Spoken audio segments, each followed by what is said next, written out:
we have working class youngsters that play music, and a government that cares about sport, culture and the arts, and gives you the space to play and rehearse the music.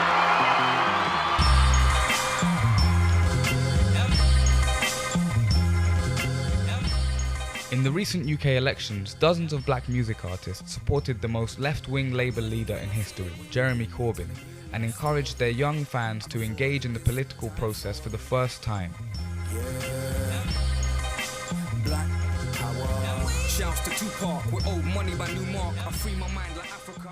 I'm Awate, a rapper from Camden in North London, and I want to speak to some of my fellow artists to find out why underground movements like grime and hip hop got involved in mainstream politics for this election, and how much impact they really had.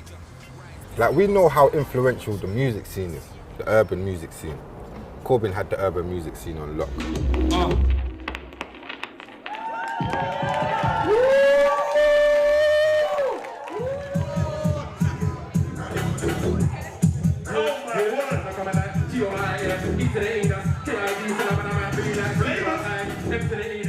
Grime is a genre of music that was born in the multicultural estates of East London at a time when neoliberal policies enacted by Margaret Thatcher moved into the millennium under Tony Blair's New Labour.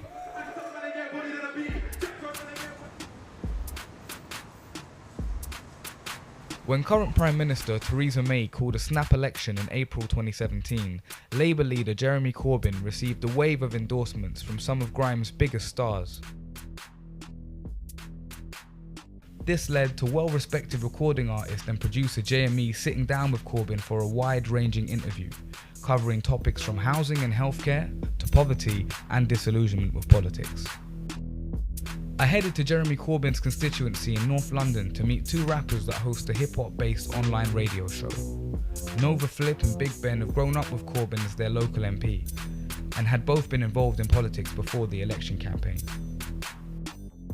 We had always planned to do stuff that, because it was always to do with music, social issues around music, racism, sexism, and we'd planned to do stuff that's more to do with maybe politics and things that are to do with society. And then as soon as this snap election got called, we were just like, okay, we have to do a topic around this and around this movement. So we had like 6 or 7 shows in that time, and I think every single show since then was just something around engaging young people in voting, just all that, whether voting makes a difference, and all topics just around politics. It's pyroradio.com and we're back. It's the Flip Life radio show. And we have the exclusive from the Grime for Corbyn team that has been like setting the internet and social media on fire the last few weeks. We're talking about young people being engaged. Should they just be engaged in general and vote? If he wasn't running, would you say people should be voting? I think, I think they should. Yeah. I can't say just engage. Going into put that little cross in the ballot box, that's definitely not the only way to be engaged in politics. Like, you can get involved in politics through if you're still at college or if you're going uni, there's always a lot of opportunities through educational institutions to go to events or to organise. Do you think people within hip-hop in the UK were already involved in Labour? Do you think they were back in Labour? Do you think they knew who Corbyn was? A lot of the North London rap community know Corbyn. Yeah. He's at a lot of places where you won't see other MPs. Like issues for like people who have been killed by police or protests against war, and a lot of stuff that rappers from UK hip hop scene have been involved in. Myself, I've never really been that engaged in politics. And had you voted before? I've never voted before this election, no. Have you voted? Yeah. You voted before? Consistently? Yeah, since I could. Okay. For Corbyn. Every time? It's the only person. You know what was funny? Last election, I was thinking to myself, before this one, the one before with Miliband, like, right, if it wasn't for Corbyn, I definitely wouldn't be voting Labour. They don't want us to vote. They don't think that we care, or they hope that we don't. If we're equipped and prepared, we could change what they hope that we won't. Nova made this song for a non-partisan voter registration initiative called Rise Up UK. The endorsements for Corbyn from the grime scene inspired another organisation called Grime for Corbyn. They encouraged political engagement by hosting events which you could only attend if you had registered to vote. But they don't want us to vote. 'cause they don't want us to win. One of the artists that played at one of these events was Lady Shocker, a well-known battle MC and grime artist.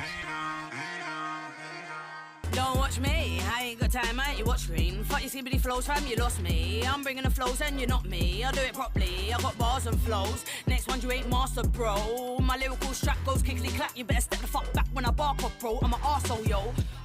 I went to meet her in Bow, East London, the home of grime music. Right now we're in East London. We're in E3. What? Exactly, we're in a specific part, so why is this area so important to black music in London? This is Roman Road, Bow. Most people would say Bow is where it started, including myself. Home of Dizzy Rascal, home of Wiley. So yeah, you performed at the Grime for Corbyn event. How did they get in contact with you? How did you get involved? Saskilla messaged me and he said, they're doing a Grime for Corbyn show, would you like to perform? By this time, I hadn't done my research, so I wasn't sure who I was, but I thought that if I do Corbyn, I've still got a chance to make a difference. It's not affecting them rich people, it's affecting the poor people, and us poor people together need to come to and make the difference. And we did, all the youth and the poor come together and we made a difference, mate. We made a difference. We made them realise we're here and we're sticking together, and we are not going to let you take away our NHS. We are not going to let you take away our services. We are together and we will beat you in numbers. The fight's only half done as well. Yeah, it's not finished. Yeah. Keep your noise time. You know what I mean? I mean boys time. The early days of grime existed in a London where police stop and searches of black youth were at their highest on record, and political engagement was at its lowest since before the Second World War. Some of grime's biggest stars remained independent of major music labels, and it was these artists, rather than the ones with more pop appeal, that gave the most support to Jeremy Corbyn. One of them was veteran grime artist Saskilla, who I went to meet in his South London studio to ask him about the early days of the subculture. Because the revolution of the internet was coming of age, the internet was coming of age, tunes getting sent back and forth. Have you heard my man's song? I didn't even know he made music. Yes. What? Bam, yeah, bam, bam, bam, bam. Like, it was punk. No one planned for grime to be a revolution. We were just doing it. The fact that it's become a revolution is a testament to how powerful it was. The ideology of it, let's spit on these beats, not give a fuck, go in these backyard warehouses and set up these raves and fucking make all these kids come and then sing out and play out this music when the radio don't want to play it. Let's play it on our own pirate stations. Let's keep doing tape packs of it when the big HMV don't want to stock it. Let's do it ourselves. It was DIY. So we're here now because of DIY. The fact that people want to buy into the DIY, we're just laughing. We can't believe it. Get the noise time. You know what means to be boys time. You want to see me accurate. You get caught to the side. Nice. I heart. Did it with a big hand, did it with a swing. I heart. Don't nobody before you know about her. Had you voted before this election? What made you not want to vote before? What made me not want to vote before is because it's the same old shit. You got two people that you don't even want to vote for, and neither one of them are even sounding human. Jeremy Corbyn just gave a bit of that. That's why people just responded. It wasn't that, oh my God, he's Jesus overnight or something. He just said something different to what has normally been said. He just resonated with, I got a friend who's got a dad like that. A week and a half ago, he invited me to come to Parliament Square to perform, and he wanted me to be by his side while he gave a speech.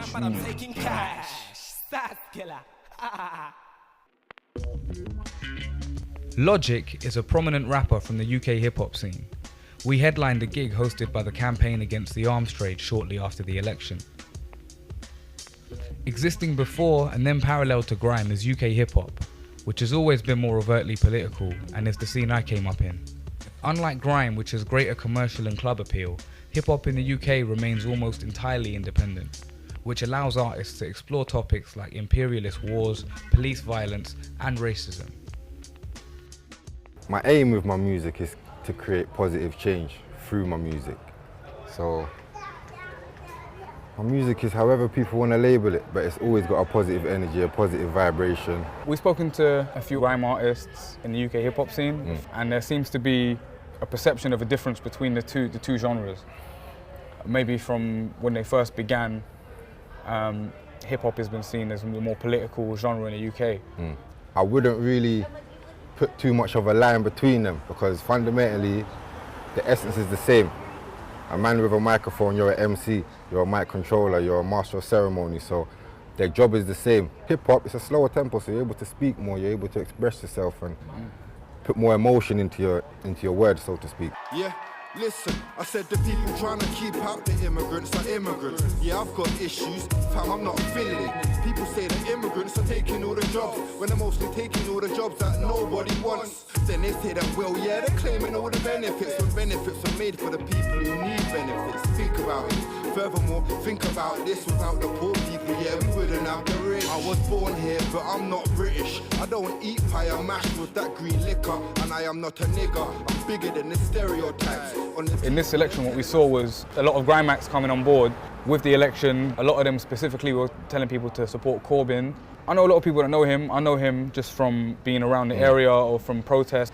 Have you seen him about? It was already there. No, of course, because before this whole charade began, I've been following Corbyn on Twitter and he's been following me back. It's just been, I know he's a positive brother within the political scene. He's very much like me, the way I think about things, so that's why I support him. No other reason. I haven't jumped on a bandwagon.